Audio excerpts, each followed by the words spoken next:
Welcome to the Business Spotlight series. My name is Kay Cote, and I'm your podcast host here at Action Coach in Central Texas. Today we have Jessie Wang, CEO and founder of Twirlista. Today we're going to be diving into her business journey to ownership, challenges, and best practices that she's learned along the way. If this is your first time on our channel, be sure to like and subscribe to get notifications when we drop new conversations just like this one. Well, Jessie, thanks so much for being on the show today. Welcome. I'd love to hear a little bit about you, your background, and tell us a bit about your business too. Thank you, Kay. It's an honor. My name is Jessie Wang, and I'm the founder and CEO of Twirlista. Twirlista is a platform that provides e-commerce service specifically to Gen Z consumers. And what sets us apart is that we provide rental services, consumers can rent apparel on our website, and they can actually split the bill, so to speak. So it's a group rental service, which I can elaborate a little bit later. And my background, I actually come from an academic background. I was a marketing professor for 7 years before I started this business. And the funny thing is that I sort of quit my professor job right after I got tenure. Literally the first day I got tenure, I quit my job and I continued my entrepreneurship journey and then never looked back. So yeah, I'll stop here and let you kind of take it from here. Wow, that's a really cool story. I love that, you kind of like followed that passion and dream and built, this company. So you're the sole founder. Are there any other outside investors or like what does your business structure look like? Yeah, I am a solo founder. We are a VC-backed company, so we do have angel investors, including a fund investor. I was fortunate that in the very beginning of business, I got to know some angel investors, and they have been mentors as well this whole time. It's been just tremendously helpful. Yeah, we are a post-revenue company, and it is amazing that I feel like our customers love what we have to offer and they're very loyal. And yeah, it's been just an amazing journey thus far. That sounds really cool. I'm excited to dive into your business too.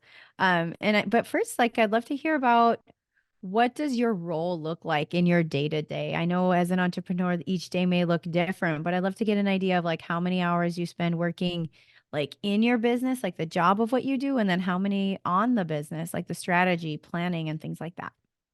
Yeah, I think that one thing as a founder is you are never off the clock.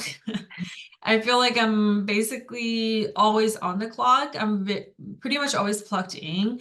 We use Slack as the internal communication, and then with the external brands and customers, we normally use email. So I think I'm constantly on my Slack and on my email. Try to be there if there's an urgent need. Um, it's very hard to say hours because I feel like I'm always on the job, but I do have a personal life as well. So I try to strike a balance to avoid burning out. I hope that answers the question. It's not as bad as it sounds though, because I truly enjoy what I do. Mhm. So I think some people maybe wait for the weekend when, from when they're working during the weekday, they wait for the weekend. I should find myself sometimes wait for Monday because there's like a list of things I can't wait to kind of get on and start working on. So that's a good thing. At least I love what I do. That is so true. If you wake up excited to do what you do, it's like in a way you don't work a day in your life. In a way you're like always working, but if it's what you love, then it doesn't feel like a grind of a work. It feels more like you're Absolutely. you're enjoying it. So that's actually really cool. I like to hear that. So I'd like to move on to, let's deep dive into your business. What makes it special? Who do you like you kind of briefly touched on who you serve, but I'd love if you could elaborate on your business. Yeah, thank you for the opportunity. So what makes us special? I think a couple of things, but the primary thing is actually affordability of using our business like product and service.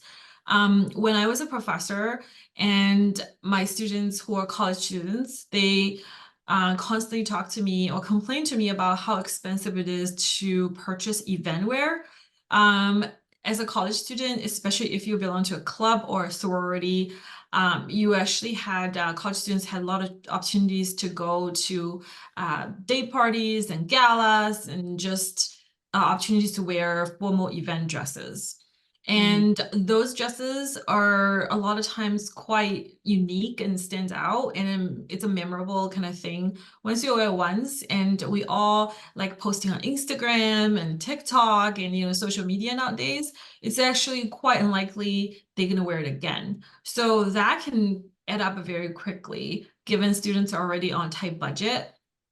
So Mhm. I thought to myself, they're right. They don't really have a choice to do this, like to look good and also be, stay within the budget at the same time. So I decided, hey, why don't I create this giant closet for students across the country to share so that they can pay a small amount of fees, wear this once and give it back, and someone else can wear it again.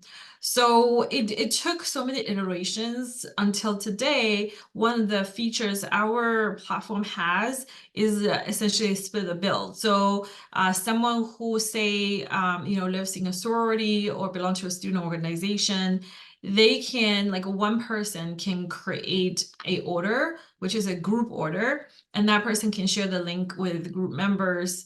It could be as few as 2 people, it's a group, or can be as many as 1,000. There's no upper limit. And then Mhm. each person from that group can order, and each person can pay a fee that's only $17 to $20. And then the whole order will be grouped into one order that is going to be shipped at the same time to the person who order create a group order at first place. And then consumers actually have opportunities to also request that to be shipped to individual addresses, separate addresses, if they Mhm. prefer not to be shipped to one address. So that's like a lot of flexibility there. So the advantage is we are able to offer an extremely low price because of economy of scale. So that sets apart us from most rental services out there. They are mostly subscription based, and the cost is about like around $100 a month, and then you just have to pay month after month. For us, there's no subscription model. When you need it, you can pay $17 to $20 and you rent the dress. You do not have to worry about, washing it. We take care of, all that kind of stuff and small damages. So yeah, we Mhm. really do create a lot of value for consumers who want to be a part of this rental culture, but at the same time cannot afford the services that's out there, or the services that's out there are actually inconvenient for them. Mhm. And it's a longer story to kind of talk about why our services in a way is a lot more convenient to use. That is really cool. Like, I really like learning about this because it's like I think of the things like I could have used, or I can still even to this day even in my adult life to Yeah. use, for different galas and functions and things and go in with a group or, the people I work with. And so this is really, really cool. I'm very curious. So how does storing these dresses look like? Do you have a warehouse or like you said, this closet? So I'm really kind of curious to what that looks like. Yeah, we do. We have a fairly big closet, fairly big warehouse actually in Midwest. That's where I started my business. I was a professor in Ohio, and that's where I started. So warehouse is still there. I'm now based in Austin, but we do have a team that they ship out inventory, and everything is being shipped back to the Ohio warehouse. Um, it looks like a giant closet. Every time I visit the warehouse, it's such a treat for me. It's just like every girl's dream to see rows and rows of beautiful dresses hanging. So That is incredible too. So where do you source your dresses from? Are you constantly replenishing with like the latest styles or what does that look like for you? yeah, this is a really good question. So we right now use a wholesale buy model. We are in the process of collaborating with some brands that younger consumers love, and we hope to have partnership with those brands and purchase perhaps from them. And sorry, remind me the second question. You said the It was the oh yeah, like are you replenishing with like fresh styles or how does that work? That's right. So one thing that we actually do slightly different from maybe other rental company or retailers is that we have a very close relationship with our consumers, so a customer group. They would give us indication before, like a month or 2 months before they need a dress. They will let us know actually, hey, in 2 months we have this gala or party that the theme is this, the color is this, the length is this. So we have that advantage. So when we do source, we have that in mind. And then we even use a cloud sourcing strategy. Like we have a fairly, decent size following our Instagram. And then we would send pictures out to our Instagram stories and be like, hey, like we are thinking about selecting these style dresses. What do you all think? And then our customers will vote. And then we will a lot of times take the, purchase the dresses that fits a certain criteria. So it needs to get a certain number of yeses, that sort of thing. And that's really effective to find dresses that that customers will like. Also, I think involving customers in like a sourcing make them feel like they are more connected with the business, right? They're part of the business. So yeah, we definitely want to continue this type of relationship with the customers.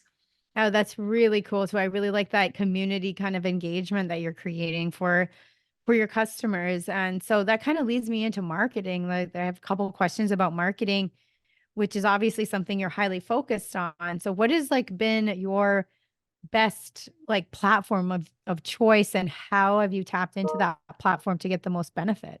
Yeah, it's actually kind of interesting, given that, clothing rental e-commerce really traditionally needs a lot of marketing, right? Otherwise, how would people know what you are selling?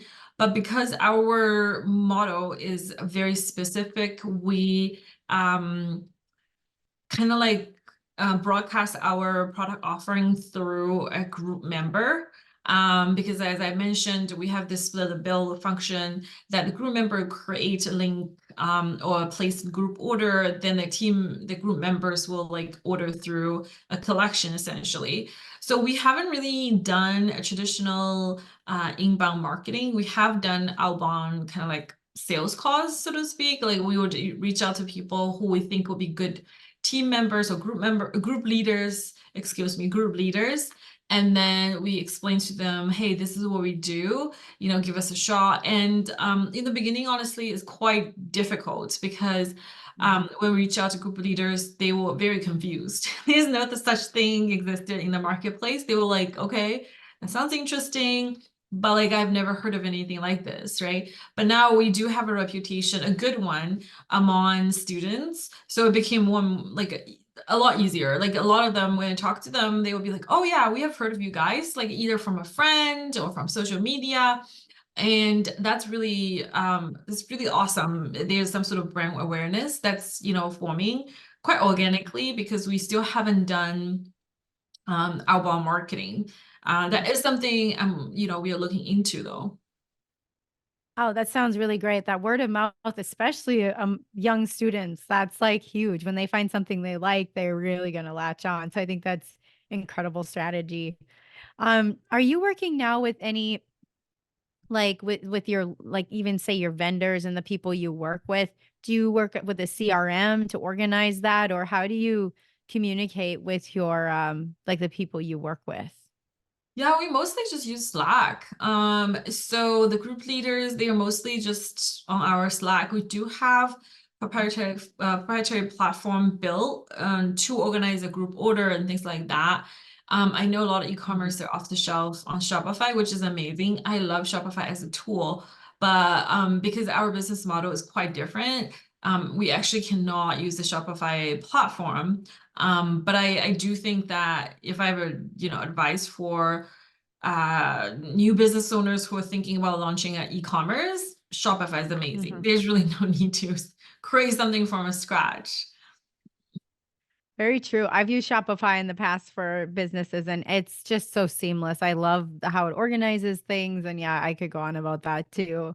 Yeah. So it's been fun learning about your business. I'd love to learn like a little bit about your why. Like what made you choose to go into business for yourself and as opposed for working, for somebody else? Like, and then what was that transition like for you? Yeah, thank you so much for asking that question. I think for me, everything just happened very, very quickly.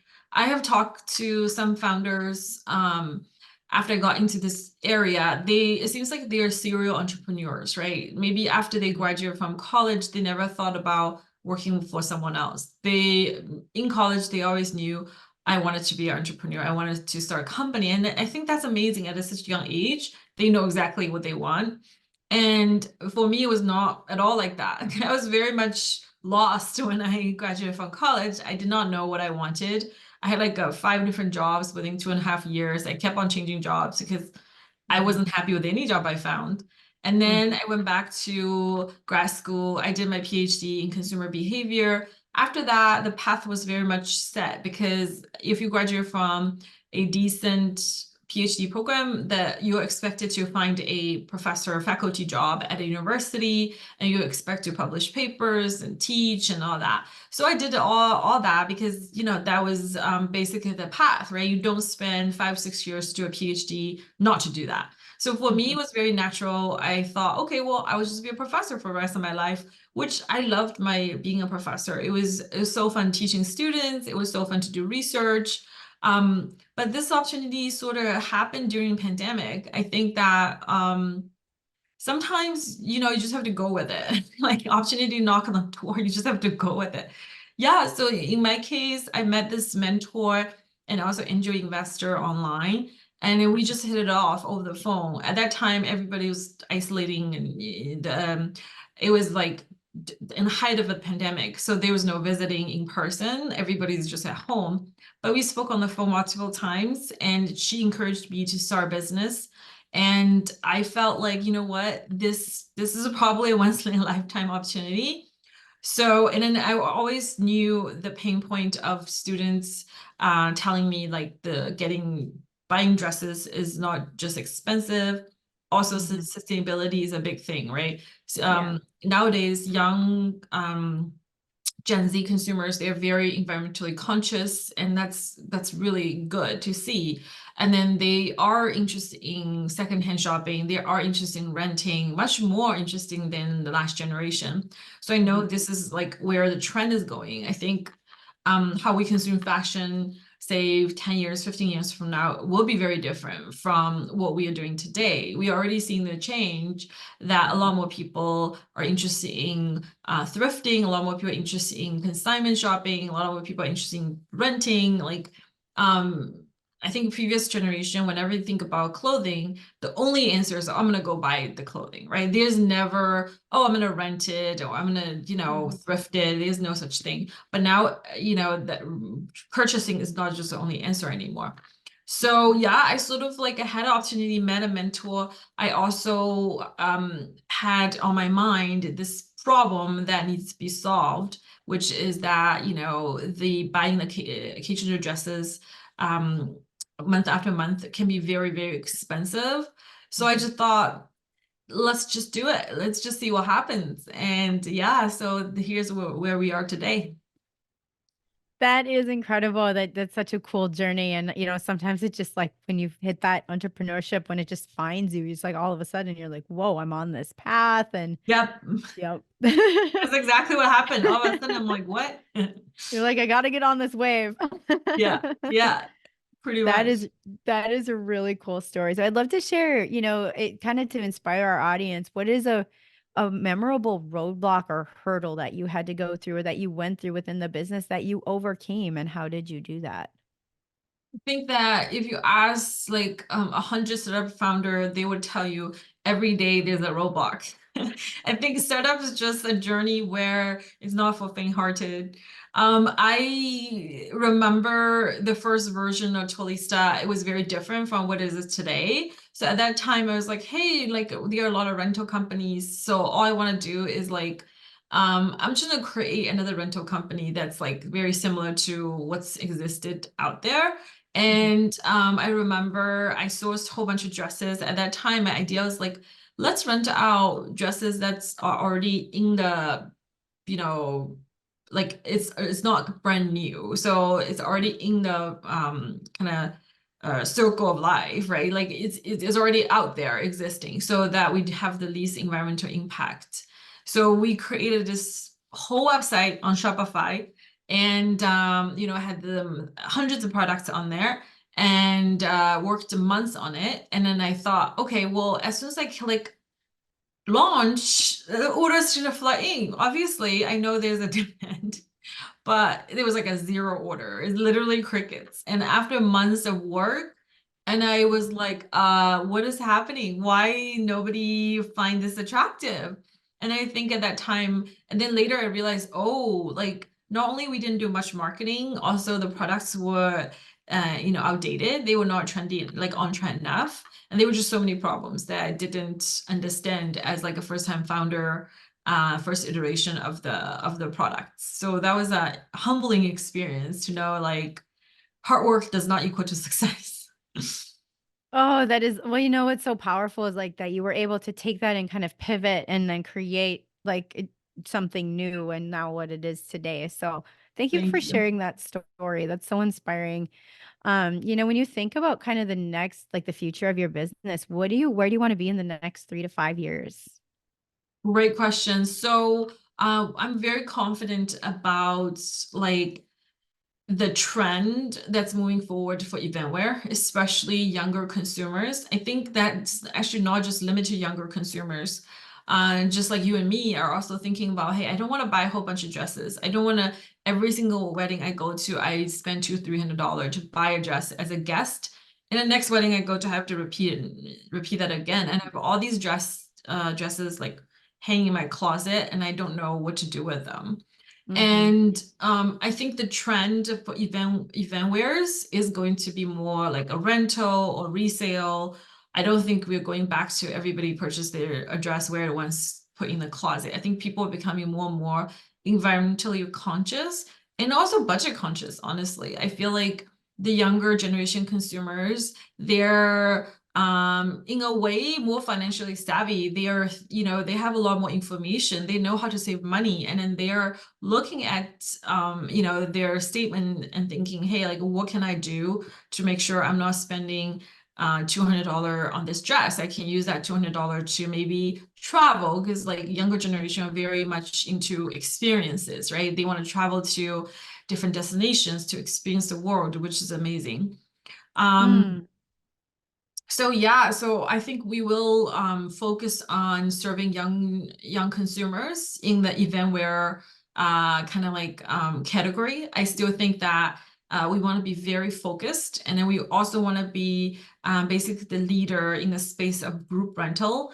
We do provide a lot of value for large groups, such as sorority students, that they have the same gala to go to. And for our business model, for larger groups, we also provide pop-up shop in their living room, so they can actually receive the dress before they purchase it, and they can try it on, like have a try-on party in their living room. And that's so fun. And it's always a treat for students. So yeah, I think the market is still very big for us to kind of expand into. And then we found like early success among our current customer base, and we'll just learn from, our mistakes and just continue to keep going. Oh, I dig that. It reminds me back when I was a student, getting ready is half the fun. So to kind of create an experience around choosing the dresses and trying them on, that I really love. It Yeah. makes me want to be a student again. Yeah, it's a very social experience for sure. Oh, that is great. Well, this has been such a fun, like, we pulled so many great nuggets out of this conversation. And as we're kind of beginning to wrap up, I have a few rapid fire questions for you. These are those quick top of mind answers. I've got 4 of them for you. The first one is, what is your key to success? Don't ever be afraid of failure. I think that, when you start this journey, you just have to decide, I'm going to fail. Perhaps you're going to fail every day, but to be very quick in learning, to be very quick to learn from your mistakes. Obviously, when you fail, it's always a learning opportunity. Don't let a crisis go to waste. And yeah, and you just keep on going. Be very, very resilient. No matter how many people tell you this is not going to work, you need to have a strong faith in yourself and in what you are creating has value, and just gonna keep on going. That's great advice. And that leads me to my next question. What is one piece of advice you would have for other business owners? Oh yeah, that's actually a really good question. I wish I had learned this in the early days of my journey, but now it's not too late. There are so many amazing tools off shelf that you don't need to build. Like you just have to be scrappy. In the very beginning of starting a business, funding's always, a problem. And very Mhm. few people start business with millions and millions of dollars, right? Like we all, a lot of times people have to bootstrap. So be very resourceful and creative. Kind of like spend the least amount of money to find the most traction, like use minimum amount of resources to find the most success, because Mhm. that is going to first give you self-confidence, and also if what you're thinking doesn't work, you haven't lost so much that you have no resources left, nothing left to pivot your idea and go to the next thing. So just be very scrappy. That's so true too. So next question is, what is one book or piece of content that you're reading now or have read recently that's impacted you? Yeah, it's funny actually. I on the way to work today, I was listening to how to build it. Is I think is that's the podcast. Hmm. And one of the founders, his name is Larry Liu. He's actually a personal friend of mine, and he's a founder of a online grocer for minority consumers in United States. It's called We. And he was interviewed by I think it's Gary or something. I can't remember his name. Yeah, he was a fantastic podcast, and it went through basically his experience as a founder, right from like selling things on eBay to fail at his first business. And then pivot, like it was a very deep dive into his experiences. And I've heard him speak at different functions before, but this is probably the first time I heard the full story at like a 1 hour podcast. And, I just mentioned the resiliency of founders. Honestly, like it's a given. Someone who is not resilient is probably not a good idea to be a founder. It's just Agreed. there's so many challenges, and you just have to keep on going at it, and then doesn't matter what happens, you have to be the last one standing. Even if everybody around you said this is not going to work, you have to find a way to make this work. So Oh, that piece of content was definitely very inspiring. definitely. Oh, so that's my final question is, if you had to choose only one area of your business you could immediately improve tomorrow, what would it be? Marketing, actually. We kind of went a full circle. Um, in a couple months, like a shameless plug here, we are going to have a new version of the website come live. And that for that version, it's going to be open to public. I've had a lot of people asking me, oh, I want to rent from your business. How can I do that? So right now, actually, any consumer, they cannot. They have to belong to a group, and there's a process to onboard a group leader and all that. But in 2 months, anybody can go on our website. So, okay, you can go on our website and start an order. You do not need to have a group, because as long as you like have a 65 minimum kind of purchase or order of rental, that's it. Or you can split that 65 with a friend of yours. So each you'll pay like $32. So I need to make this like I need to let consumers know this is a super affordable, sustainable kind of option for them for event dress rentals. So yeah, I mean, the process is working on that. Well, very cool. Well, that leads me right into my next question, which is all about marketing. How can people find you? Feel free to share your website handles, any way people can get in touch. Yeah, so you can see my brand name. Is it this way? I always Yeah, get it's like, confused. This yeah, way, right yeah. there. So twirlista.com is our main website right now, and you can kind of visit that, and then you will see the type of dresses we have to offer. And you can also follow us on Instagram at twirlista.us, and that's our Instagram handle. And then we have giveaways and things like that up there. So if you're interested, you can definitely find us. And if you need you know, more information, you can always email info@twilista.com. So yeah, and then, I'm always interested in connecting. Find me on LinkedIn. I'm active on LinkedIn. Yeah, it's very always open to talk to interesting people for sure. Awesome. Well, thank you so much. Well, that brings us to our final question for today. What is most inspiring to you today? Today, I'm gonna go back to the podcast because like that literally happened. I think that I always thought, oh wow, I'm such a hard worker, I am very resilient, but honestly, compared to some of hurdles other founders have faced, not just Larry, I'm sure many other founders, every single startup founder probably has tons of story to tell us, like the hardship they've gone through and then how resilient they were when they face challenges. So I think that is very inspiring to kind of to know that I'm not alone. I'm not the only person who's facing lots of challenges. Everyone Mhm. is. We are in this together. And yeah, and they didn't give up. Why should I? I Yeah. I definitely shouldn't either. So That's really powerful. Well, thank you so much, Jessie. This has been an incredible conversation. I've loved talking to you, learning about you, your business. So thank you so much for being a guest on the show. of course, Kay, it's a pleasure.